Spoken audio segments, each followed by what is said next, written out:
Good afternoon. আচ্ছা, আজকে আমরা মুর্শিদাবাদ ঘুরতে এসেছিলাম। বহরমপুর ঘুরতে এসে, হাজারদুয়ারি দেখতে এসে আমরা এই হাজারদুয়ারি ফ্যামিলি রেস্টুরেন্টে এসেছি। আমি আমার ফ্যামিলি এবং ছোট বাচ্চাদেরকে নিয়ে এসেছি। এখানে আমি বিরিয়ানি খেয়েছি।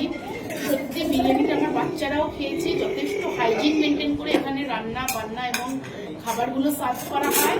এবং সবচেয়ে বড় কথা, এখানে যারা সার্ভিংয়ে রয়েছে তাদের প্রত্যেকের ব্যবহার খুব ভালো। আমি এখানে প্রত্যেকের ব্যবহারে ভীষণ স্যাটিসফাইড। এবং আমার বাচ্চারা খেয়েছে, আমি খেয়েছি। যথেষ্ট সুন্দর এনাদের রান্না, ব্যবহার এবং অ্যাম্বিয়েন্সটাও সুন্দর। এনাদের আরও দুটো ব্রাঞ্চ আছে। একটা ব্রাঞ্চ আছে বারাসাতে এবং আর একটা ব্রাঞ্চ আছে এয়ারপোর্টের কাছে। আমি আশা করি যে এনাদের এই রেস্টুরেন্টে ভিজিট করলে কেউ হতাশ হবে না। এবং ওনাদের ব্যবহার, ওনাদের রান্না সমস্ত কিছু আমাদেরকে খুব টেস্ট করেছে। তো আমি যদি আবার মুর্শিদাবাদে আসি কখনো, অবশ্যই এই